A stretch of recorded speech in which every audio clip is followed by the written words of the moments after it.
আমাৰ যিসকল ব্যক্তিক আমি আমন্ত্ৰণ কৰিছিলো আমি দেখিছো সকলোৱে ইতিমধ্যে আমাৰ ইয়াত উপস্থিত হৈছেহি সকলোৱে লিংকত আহিছে গতিকে মই আজি কাৰ্যসূচীটো আৰম্ভ কৰিবলৈ ওলাইছো আৰু যিসকল আছে সকলোকে পুনৰবাৰ আমাৰ এই আলোচনা চক্ৰলৈ সম্ভাষণ জনাইছো আৰু আৰম্ভ কৰিবলৈ ওলাইছো আজি আলোচনা চক্ৰ আন্তৰ্জাতিক যুৱ দিৱস উপলক্ষে আন্তঃৰাষ্ট্ৰীয় যুৱ দিৱস উপলক্ষে আমি মণিকাঞ্চন তৰ্ক মঞ্চ আৰু দাপোনৰ উদ্যোগত আজি বিশেষ আলোচনা চক্ৰ ব্যতিক্ৰমী প্ৰয়াস বুলিয়ে উল্লেখ কৰিছো অনুষ্ঠান দি আমি ইতিমধ্যে আপোনালোকক তাৰ বিষয়ে অৱগত কৰিছো গতিকে আজিৰ এই অনুষ্ঠানটোলৈ আমি আমাৰ সমল ব্যক্তি হিচাপে তিনিগৰাকীকৈ আমাৰ অতি শ্ৰদ্ধাৰ ব্যক্তিক নিমন্ত্ৰণ কৰি আনিছো আমাৰ যুৱ সমস্যাসকল যেহেতু আমাৰ যুৱকে হৈছে যুৱবৃন্দই হৈছে আমাৰ ভৱিষ্যত আমাৰ বৰ্তমান আৰু সকলোখিনি দেশৰ এখন সমাজৰ সকলোখিনি নিৰ্ভৰ কৰে আমাৰ যুৱবৃন্দৰ ওপৰত গতিকে যুৱকসকলৰ আজিৰ এই বিশেষ দিনটোত তেওঁলোকলৈ পোনপ্ৰথমে মই তেওঁলোকক উষ্ম সম্ভাষণ জনাইছো আৰু তেওঁলোকে যাতে আমাৰ সপোনবোৰ বাস্তৱত ৰূপায়িত কৰিব পাৰে তেওঁলোকক বিশেষভাৱে পুনৰবাৰ তেওঁলোকলৈ শুভেচ্ছা আগবঢ়াইছো Welcome to everyone to this discussion organized by Monikansan Debate Forum which associated DAPUN with RSB. Sir, you are most welcome for this discussion and Dr. Namrata Kumari and Kalpana Mohanto Bordoloi ma'am. All of you most welcome for this discussion and today now I am going to started this discussion. আমাৰ যেহেতু ছাত্ৰ ছাত্ৰীসকল বা আমাৰ যেহেতু নৱপ্ৰজন্মসকল আমাৰ অসমীয়া ভাষাটো বিশেষকৈ আমাৰ তেওঁলোকে জানে আৰু বুজে সেয়ে আমাৰ যেহেতু ডক্টৰ সুখবিন্দৰ সিং ছাৰে অসমীয়া ভাষাটো তেখেতৰ পক্ষে ইমান সমীচীন নহব সেয়ে তেখেতে যি আগবঢ়াব তেখেতে ইংলিছ আৰু হিন্দী ভাষাতে তেখেতে আগবঢ়াব আৰু বাকি আমাৰ ডক্টৰ নম্ৰতা কুমাৰী আমাৰ শ্ৰদ্ধা শিক্ষয়িত্ৰী কল্পনা মহন্ত বৰদলৈ বাইদেউ আছে তেওঁলোকে অসমীয়াতে আমাৰ যুৱকসকলৰ প্ৰতি তেওঁলোকৰ যিখিনি আছে সেইখিনি অসমীয়া ভাষাতে আগবঢ়াব গতিকে পুনৰবাৰ সকলোলৈকে মই আন্তঃৰাষ্ট্ৰীয় যুৱ দিৱসৰ পুনৰবাৰ সম্ভাষণ জনাইছো আৰু আমাৰ মাজত থকা ছাৰ ইতিমধ্যে ডক্টৰ সুখবিন্দৰ সিং ছাৰ তেওঁৰ বিষয়ে মই আপোনালোকক দুআষাৰমান ক'বলৈ ওলাইছো তেওঁৰ ইন্ট্ৰডাকচনটো মই দাঙি ধৰিব বিচাৰিছো ডক্টৰ সুখবিন্দৰ সিং ছাৰ তেখেতে ডক্টৰেট ডিগ্ৰী জাৰ্মানীৰ লেইভিছ ইউনিভাৰ্চিটি বা লেইভিছ বিশ্ববিদ্যালয়ৰ পৰা আহৰণ কৰিছে আৰু তেখেতে বৰ্তমান অনুষ্ঠানলৈ উষ্ম আদৰণি জনাইছো ছাৰ ইয়াৰ পিছতে ছাৰে unemployment is now the main issues of not only in our Assam but also all over the world. So it is a big issue. আৰু আমাৰ নৱপ্ৰজন্ম বিশেষকৈ এই আনএমপ্লয়মেণ্টৰ কাৰণে আসলতে বহুখিনি অসুবিধাত ভুগিব লগা হয় আমি দেখা পাওঁ গতিকে সেয়ে তেওঁলোকক এই বিষয়ত এটা যদি আমি খুব পথ তেওঁলোকক দেখুৱাই দিব পাৰি এটা দিক দৰ্শন কৰিব পৰা যায় তেতিয়া মই ভাবো যে যুৱ প্ৰজন্মৰ খিনিয়ে মানসিক যি অস্থিৰতা লাভ কৰে সেই অস্থিৰতাৰ পৰা যথেষ্টখিনি নিজক আঁতৰাই আনিব পাৰিব গতিকে welcome to sir our discussion and please give your valuable comments on the topic of unemployment and youth. Sir, मैंने आपको अनम्यूट किया है। नमस्कार। पहले तो मेरी हिंदी इतनी अच्छी नहीं है बट मैं ट्राई करूंगा। सबसे पहले तो डॉक्टर नम्रता कुमारी गुवाहाटी यूनिवर्सिटी और कल्पना महंता जी सबको मेरा नमस्कार और जितने भी यहाँ पे हमारे साथ जो जुड़े हुए हैं यंग इंडिया उनको भी मेरा नमस्कार और मैं बहुत बहुत बधाई देना चाहूँगा इस आज के दिन जो हम इंटरनेशनल यूथ डे मनाते हैं बहुत ही सिग्निफिकेंट डे है और इस कॉन्टेक्स्ट में मैं सिर्फ तीन बातें मेरे जहन में आती हैं अनएम्प्लॉयमेंट को लेकर वो उसमें भी बात करेंगे हमारा युवा आजकल की पीढ़ी जो है उनमें अनएम्प्लॉयमेंट का खतरा बहुत ज्यादा है हमारी दर बहुत तेजी से बढ़ती जा रही है लेकिन इसके कुछ उपाय भी हैं जो मैं आपके साथ शेयर करूंगा और चाहूंगा आपका फीडबैक पहली बात तो यह है कि हमें रोल मॉडल होना हमारे यूथ के लिए बहुत इम्पोर्टेंट। वो रोल मॉडल चाहे आपका सिंगर हो सकता है, आपका लोकल हीरो हो सकता है, नेशनल हीरो हो सकता है, या इंटरनेशनल हीरो हो सकता है, जिससे आप इंस्पायर हो। ये बहुत जरूरी है। आज के युवा को एक रोल मॉडल बहुत जरूरी है, क्योंकि उनसे वो इंस्पायर होते हैं, फिर वो चीजें करने में सक्षम होते हैं। लेजीनेस और स्लीपीनेस को छोड़ के ईगरनेस दिखानी होगी, मेरा ये मानना है।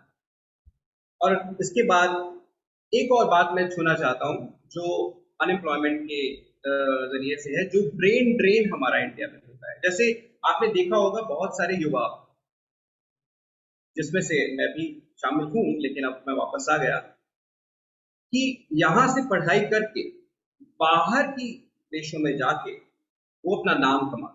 आपने पेप्सी का नाम सुना होगा, आपने माइक्रोसॉफ्ट का नाम सुना, आपने गूगल, जो हम रोजमर्रा की, गूगल के बिना तो हमारी हमारी हर हर दिन अधूरा लगता है। सबके सीईओज इंडियंस, सब यहाँ से पढ़ के बाहर के देशों में जाके आज वर्ल्ड ख्याति प्राप्त कर रहे हैं। तो ये क्यों है? क्या हमारे पास वो स्किल नहीं है, वो जॉब्स नहीं है, या वो इंफ्रास्ट्रक्चर नहीं है? सब कुछ है हमारे पास, लेकिन बात यह है कि हमें उस चीज को मोटिवेट करना चाहिए, हमें उस चीज को बढ़ाना चाहिए। हमारा आज का युवा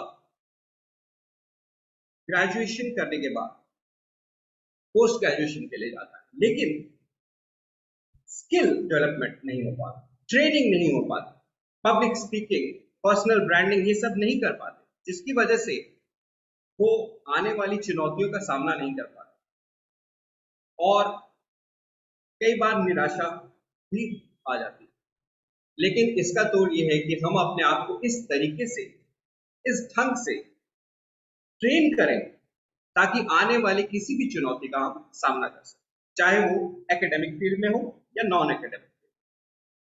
अब मैं शिक्षा के संदर्भ में यही कहना चाहता हूं कि शिक्षा एक ऐसा टूल है हमारे पास, हमारे युवाओं के पास, जो उनको सक्सेस की ओर ले जा सकता है।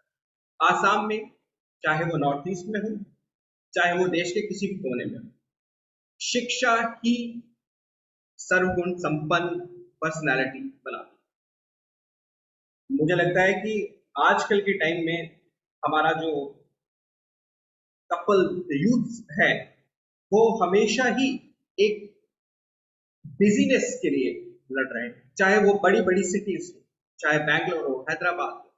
लेकिन उन युवाओं का क्या, जो छोटे शहरों में, उनके लिए छोटे छोटे सेंटर्स खुले, उनको उनमें एडमिशन देना, उनके लिए सहूलियतें प्रदान करना सरकार की जिम्मेदारी नहीं है, हमारी खुद की भी जिम्मेदारी है।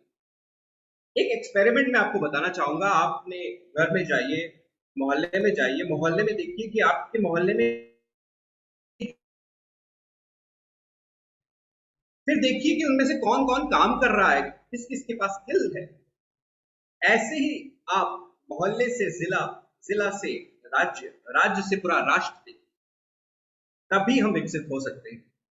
और सबसे बड़ी बात, पॉवर्टी को दूर करने के लिए यही चीज, हमारे में यूनिटी होनी चाहिए। अनएम्प्लॉयमेंट में हमारे पास बहुत सारे ऐसे कोर्सेज हैं जो आजकल का युवा उसमें ट्रेन हो सकता है, वो खुद जॉब दे सकता है और कहीं भी जॉब ले भी सकता है। एंटरप्रेन्योरशिप एक ऐसा स्किल है जिसको डेवलप करने के लिए बहुत सारे सरकारी, गैर सरकारी एनजीओस अपना काम कर रहे हैं, लेकिन हमें जरूरत है उस चीज को समझने की, अपना स्पार्क समझने की, और उसको अच्छे से इंप्लीमेंट करने की। Implementation is the key to success. और अंत में मैं इतना ही कहना चाहूंगा कि आपको सबको बहुत बहुत बधाई हो आज के दिन, और एक प्लेज आप जरूर कीजिए कि आने वाले, जरूर कीजिए कि आने वाले एक साल, अगले साल के अंतर्राष्ट्रीय योग दिवस तक आप कोई ना कोई ऐसा स्पार्क, ऐसा मोटिवेटेड काम जरूर करेंगे, जिससे आपकी अपनी पर्सनालिटी डेवलप हो, जिससे आप, आपका स्किल डेवलप हो, और ऐसी ऐसे माहौल में, ऐसे एटमॉस्फेयर में आप रहें जहां हमेशा पॉजिटिविटी ही हो। इसी के साथ मैं बहुत बहुत धन्यवाद देता हूँ इडॉक्से रिसर्च सेंटर का। से बताया, I think it will be really helpful for the youth and to choose a new path, as Sir have already mentioned that entrepreneurship, one of the greatest pathway for eradicate the unemployment. So thank you so much, sir, giving your valuable times to our this discussion and inspiring the youth on this occasion of International Youth Day. Thank you so much, sir. और Thank you so आगे much. भी आपको हम लोग ऐसे मिलेंगे इसी आशा जी के जी साथ। बिल्कुल। सर, धन्यवाद, बहुत बहुत थैंक यू सो धन्यवाद मच। आपका। Thank you. वेलकम। এতিয়া আমি আগবাঢ়িছো প্ৰকৃততে ইতিমধ্যে আমাৰ সুখবিন্দৰ সিং ছাৰে, ডক্টৰ সুখবিন্দৰ সিং ছাৰে বহুত সুন্দৰকৈ ধুনীয়াকৈ কথাখিনি ক'লে যে নিবনুৱা সমস্যা যিটোৱে আমাৰ প্ৰধানকৈ গা কৰি উঠিছে আমাৰ এতিয়া যুৱবৃন্দৰ মাজত, আৰু যিয়ে আমাৰ মানসিক ভাৰসাম্যতা, আমি যিটো শিক্ষাৰ মূল উদ্দেশ্য বুলি কওঁ যে শৈক্ষিক, বৌদ্ধিক, শাৰীৰিক, মানসিক সকলোখিনি বিকাশ, সামগ্ৰিক বিকাশৰ যি কথা আমি কৈ থাকো বা আমি সভাই সমিতিয়ে হওক বা কিতাপে পত্ৰই হওক বা আমাৰ বাতৰি কাকততে হওক আমি লিখি থাকো, কিন্তু সেইসমূহ আমি কিমান ইমপ্লিমেন্ট কৰিব পাৰিছো, আমি ব্যৱহাৰিক দিশত সেইখিনি কিমান কৰিব পাৰিছো।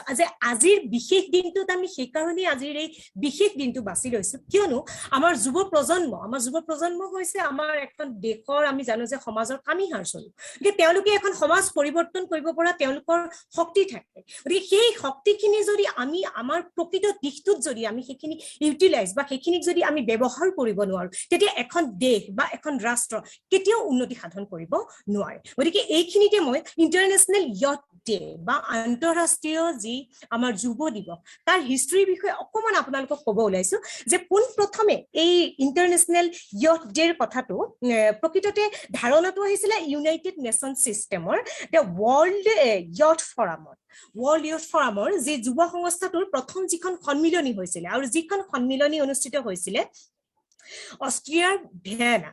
Okay, first session of World Youth Forum, which is held in the Vienna of Austria. গতিকে তাত হৈছিলে আৰু তেতিয়া তেওঁলোকে এটা ধাৰণা কৰিছিল যে ইন্টাৰনেশ্যনেল ইয়থ ডে এটাৰ প্ৰয়োজন আছে। প্ৰয়োজন এই কাৰণে আছে যে সেই বিশেষ দিনটোত আমাৰ এই বিশেষসকলক, আমাৰ কাৰণে বিশেষ যুৱবৃন্দ হৈছে আমাৰ কাৰণে বিশেষ, কাৰণ তেওঁলোকে সকলো আমাৰ ভৱিষ্যত, they are the future of our dreams, আমাৰ সপোনক বাস্তৱিক ৰূপ দিয়াত তেওঁলোকে হৈছে প্ৰধান উৎস, তেওঁলোকে হৈছে আমাৰ কাৰণে সমল। সেইকাৰণে তেওঁলোকক উৎসাহ অনুপ্ৰেৰণা যোগাবৰ কাৰণে এটা স্পেচিয়েল ডে চেলিব্ৰেট কৰাৰ কথা ইউএনএ ভাবিছিলে।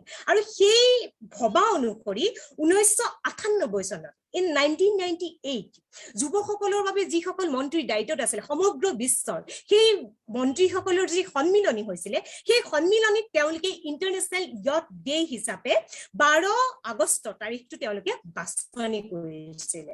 আৰু সেই অনুসৰি 1999 চনত সিদ্ধান্ত গ্ৰহণ কৰিছিল যে আমি আন্তঃৰাষ্ট্ৰীয় যুৱ দিৱস প্ৰতি বছৰে পালন কৰিম। আৰু সেই উদ্দেশ্যেৰে 2000 চনৰ পৰা এই আন্তঃৰাষ্ট্ৰীয় যুৱ দিৱস দিনটো প্ৰতি বছৰে ইউএনৰ দ্বাৰা, ইউনাইটেড নেশ্যনৰ দ্বাৰা চেলিব্ৰেট কৰি অহা হৈছে বা উৎসৱটি পালন কৰি অহা হৈছে। In 1995 the first session of World Conference of Ministers responsible for youth adopted the resolution and proclaiming 12 August as International Youth Day, and this conference was hosted by government of Portugal in cooperation with the United Nations. আৰু তেতিয়াৰ পৰা 2000 চনৰ পৰা আমি এই আন্তৰ্জাতিক বা আন্তঃৰাষ্ট্ৰীয় আমি যুৱ দিৱসটো পালন কৰি আহিছো। এইখিনি আছিলে তাৰ হিষ্ট্ৰী বা তাৰ বুৰঞ্জী আন্তঃৰাষ্ট্ৰীয় ইয়থ ডে। আন্তঃৰাষ্ট্ৰীয় ইয়থ ডেৰ আমি যদি কওঁ যে প্ৰয়োজনীয়তা, ইতিমধ্যে আপোনালোকক মই কৈছো যে প্ৰয়োজনীয়তা কি, তেওঁলোক হৈছে আমাৰ সপোন, হয়নে? গতিকে সেই সপোনখিনিক আমি এটা শুদ্ধ পথ দেখুৱাবৰ কাৰণে বিশেষ দিনটোত বিশেষভাৱে অনুপ্ৰেৰণা যোগাবৰ কাৰণে যাতে তেওঁলোকে এখন সুস্থ, তেওঁলোকে যাতে সুস্থিৰ সমাজ গঢ় দিয়াত যাতে তেওঁলোকে সহায় কৰিব পাৰে বা তেওঁলোক যাতে হৈ পৰে একোজন সমল ব্যক্তি, একোজন সুস্থ নাগৰিক, সেই কাৰণে আলোচনা চক্ৰটি দীঘল হোৱাৰ বাবে আমি খণ্ড খণ্ডকৈ ইয়াত প্ৰকাশ কৰিম। গতিকে পিছৰটো খণ্ডত আপোনালোকে ডক্টৰ নম্ৰতা কুমাৰী আৰু কল্পনা মহন্ত বৰদলৈ বাদেও আৰু বহুতো শিক্ষক শিক্ষয়িত্ৰীসকলৰ বা বিশিষ্ট ব্যক্তি আপোনালোকে শুনিবলৈ পাব। গতিকে চাই থাকিব দাপোন উইথ RSB আৰু প্লিজ ছাবস্ক্ৰাইব কৰি দিব যিসকলে ছাবস্ক্ৰাইব কৰা নাই। ধন্যবাদ।